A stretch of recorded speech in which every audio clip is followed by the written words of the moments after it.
this wreath. I've been using it actually for years and years, and it's really easy for me to update it for each season in a way that fits my personal style. Let me go through the supply list.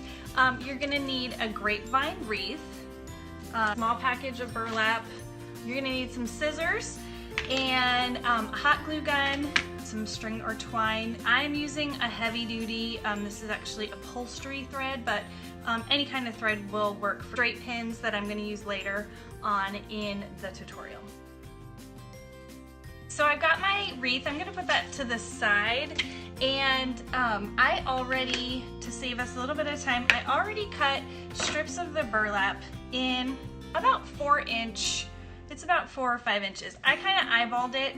I didn't use a ruler or anything, and I want the burlap to be about as wide as your wreath. So if you're using a different wreath frame, maybe you have a styrofoam wreath or something, then you might want to cut your burlap a little bit narrower. Or if you want it to be fuller, you could cut it even wider, but 3 or 4 inches should be good.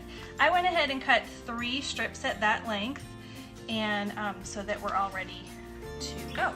So the first thing we're gonna do is take that needle and thread, and you don't necessarily need to double it, but I tend to do that. And you want about as much thread as it will take to go around around the wreath, all the way around. So I doubled my thread. I'm just putting a kind of a loose knot at the end just to keep my threads together. Put your needle, about 1/2 inch from the edge, maybe about there. It looks like it's about 5 lines or so through. And you're just going to go in and out every inch or so. So do you see where my needle is? About every inch or so through the burlap, 1/2 inch or so away. Now the closer you go through, if you wanted to go through, if you didn't want an inch space in between, if you did it smaller, then your ruffle will be tighter. If you do it wider, your ruffle will be a little bit bigger. So you're just gonna keep going.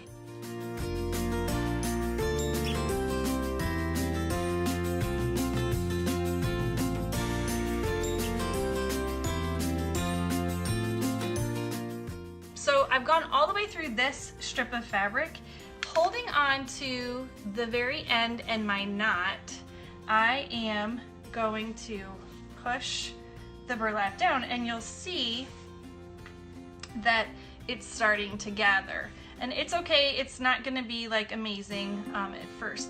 The clothespin on the end to hold that string so that it doesn't slide all the way through. So I'm just gonna add the next piece right here. I still have a bunch of thread because I pushed all my thread together, or all my burlap down, and I'm gonna do the same thing. Now here, when you join the 2 pieces of burlap, imagine that if you were sewing them, you would do ends to ends, and then your final would be this way. So I'm gonna do it the same way so that when it's finished, they kind of overlap together. So go through the same side if you were putting them end to end. So for example, my thread's coming out right here. Can you see that thread? So I'm gonna match the fabric up and go through that same side. You'll see when I'm done. I'll point it out again. So it looks like they're sewn together. I'm starting to run out of thread because it's getting thicker. So here's where we're at. And if you just slide it down your thread, you should, that clothespin's really helping me out. If you slide it down, you should be starting to see the gather. Now, depending on how much you want it to gather will depend on how much fabric you use. Look how cute this looks gathered. That's 2 pieces and they're gathered pretty tightly.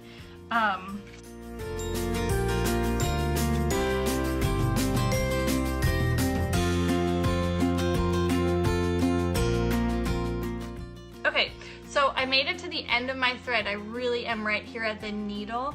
I could have used a little bit more thread, but we'll make it work. So I'm gonna take my 2 pieces of thread, finding my other end. I feel like the light is maybe not great here.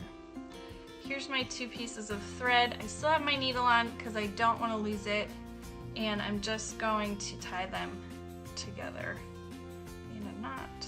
Cut the needle off, and now, let's see, I have a whole ring of my burlap. So now we're gonna loose fit our, your gathered burlap on the wreath. And you're going to want to kind of squish it the way you want it, spread it out, and lay it out, kind of moving them around until you get your gathering kind of even. Just make sure it's kind of even all the way around. Now I'm going to take my hot glue gun, which has been getting nice and hot for us, and I just go around and kind of pull it up and just stick glue in as many little places as I want, and then flip it back over and just kind of push it down. I am now ready to decorate it for this holiday season, which is 4th of July. I have this from the dollar spot. It's actually kind of more of a finished burlap, and it came in this white color, which kind of contrasts with the other one. Now I already had this on the wreath, and look at how it is discolored. I think the old burlap is rubbing off on it. So I'm going to be sure to use the back side, the opposite side. And I am, this step you could easily skip, but I'm just going to wrap it.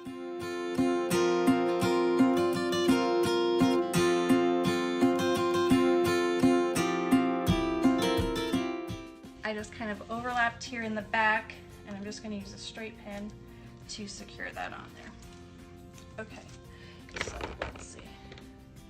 Here's where we're at. So this is where that twine comes into place because I'm already using the burlap. I'm going to use the twine to just gently tie this to my wreath around both sides, and I just usually put a bow underneath in the back. Twine, straight pins, and clothespins are my favorite ways to attach things because it's non-permanent and I can change it up. Here is my 4th of July wreath using things I already had and my base wreath with the burlap for all seasons.